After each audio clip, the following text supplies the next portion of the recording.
We start tonight with breaking news just into the newsroom. A person is dead after a double shooting in the Russell neighborhood. LMPD responded to the shooting around 9:30 this evening. When officers arrived, they found two women had been shot. Both were taken to the hospital where one of the women later died. Police say the second victim is expected to survive. Anyone with information should call the anonymous tip line at 574 LMPD. Thanks for joining us here on the Night Team. I'm Alex Dieterer. Right now, the U.S. Senate is holding a crucial first vote to pass Trump's big, beautiful bill by the self-imposed July 4th deadline. 3 senators have yet to vote, and all 3 would need to vote in favor in order to advance the bill, which lays out the president's budget priorities. Tensions are high, and more than once, J.D. Vance has been seen on the Senate floor pushing to get the votes needed. If all 3 current GOP holdouts vote to advance the bill, Vance will be needed to cast the tie-breaking vote. We are taking a live look of the Senate floor right now. Now, Republicans were hoping to use their majority to push past Democratic opposition.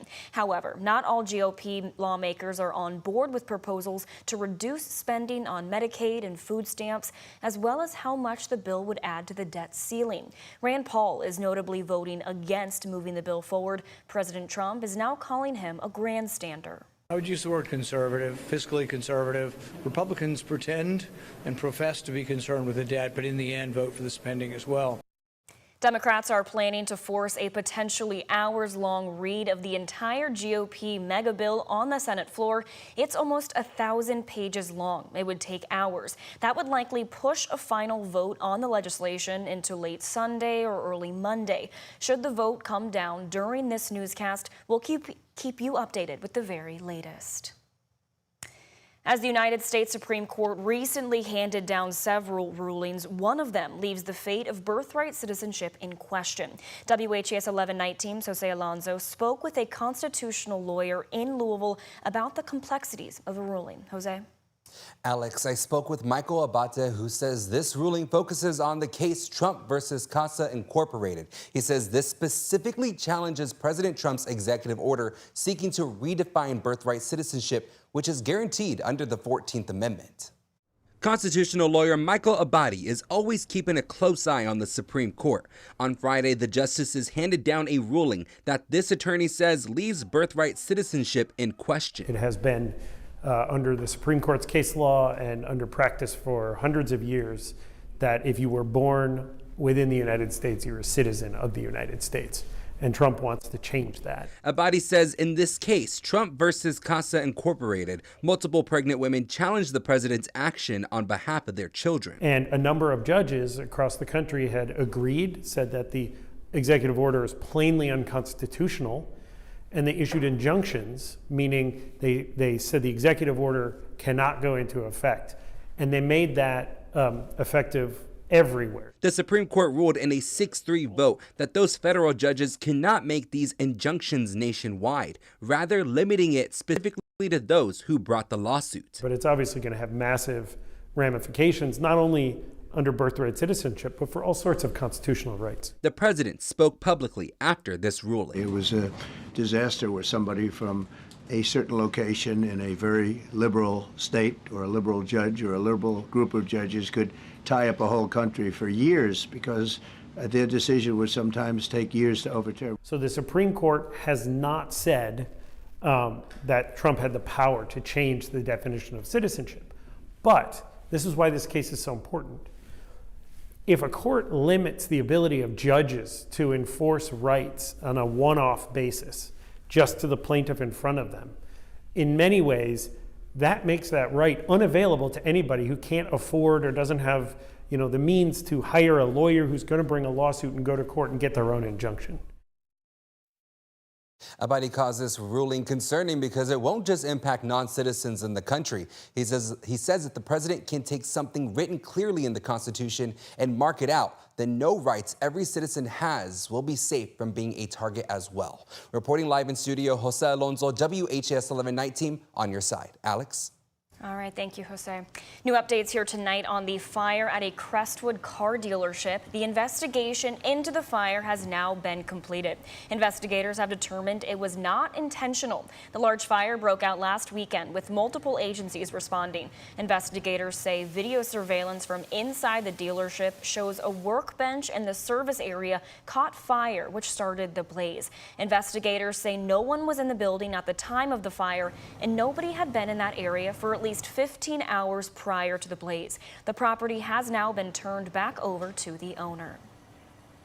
It's the end of week one in the murder trial that has captivated the Bardstown community for nearly a decade. We learned shocking new details this week in the Crystal Rogers murder mystery, from cell phone data blowing holes in main suspect Brooks Houck alibi to the involvement of Brooks Houck's mother, Rosemary. Here are some of the biggest things we learned this week during the trial.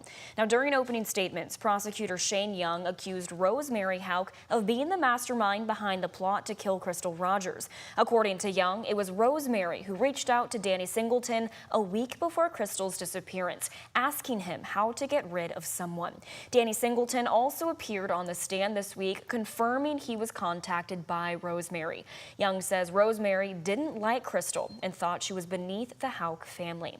On day two, Detective John Snow took the stand, describing in detail his initial interrogation of Brooks Houck. Our legal analyst, Nick Mudd, says interrogation and written statement made by Houck could be the key to victory for the prosecution. We also learned that Brooks Houck's brother, former Bardstown police officer Nick Houck, first caught the attention of investigators because of his phone call during that interrogation. I know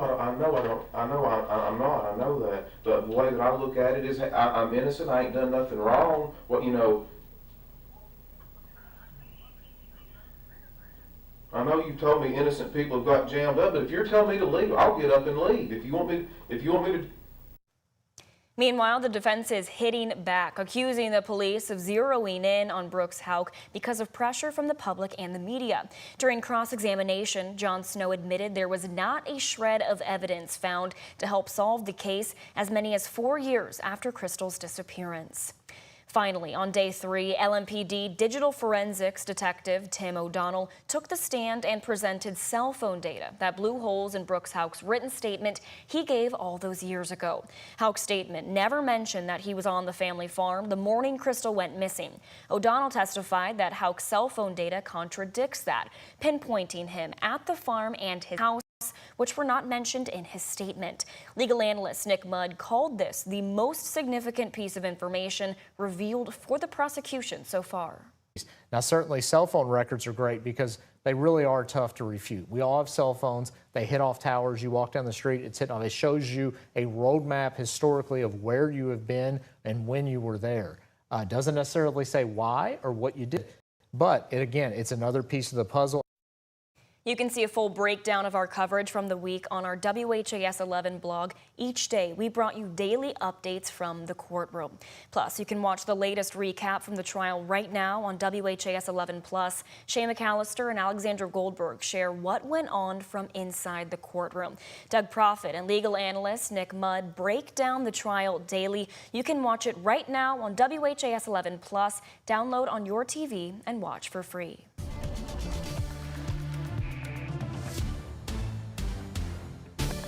Well, we definitely had some showers and thunderstorms this evening that we had to fight back. This is a look at earlier this evening as the sun was setting. Our high today was 91 degrees. Now it's a little bit above our average of 88, but we stayed far away from that record of 103 that was set in 2012. Over the next few hours, our temperatures will continue to fall overnight. We're going to end up being into the mid 70s around 4 and 5 a.m. Some of us could be seeing a very light shower around 6, but honestly, we should be mostly dry as we head into lunchtime for tomorrow. As we time out for your futurecast, what can we expect overnight? We could be seeing some very light rain showers, but then as we head into your Sunday morning, things will be drying out. However, we're going to be trading the rain for some fog for your Sunday morning. The cloud cover that you're seeing around 8 a.m. it's definitely going to be cloudy and a little bit thick. And then as we head into your Sunday afternoon and evening, once again, we'll be tracking some more showers and thunderstorms. It's just the beginning of it. We are also tracking some severe weather for your Monday. Have all the details coming up in my full forecast.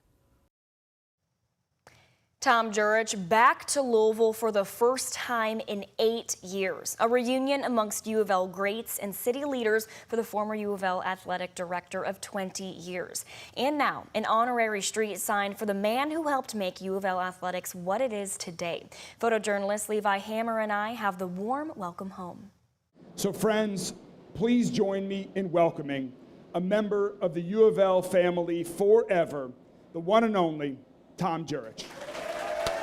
Back to Louisville for the first time in 8 years after former U of L athletic director Tom Jurich was ousted by the university during the 2017 FBI probe into the men's basketball program. I got off right here at the Cardinal Boulevard and it hit me hard. The man credited with bringing Louisville athletics back to national prominence. It is a great day to be a Cardinal fan, I think we'll all agree. Now honored in front of the athletic facilities he helped build, with a street name on Louisville's campus by the city he dedicated decades to. This has never been a job to me. This was never a job to me, ever. You dedicated 20 years of your life to making this athletic department, this university, and this city better. You had countless opportunities to leave because those around the country noticed the impact you were having in Louisville, but you never did. You stayed committed to making this place great.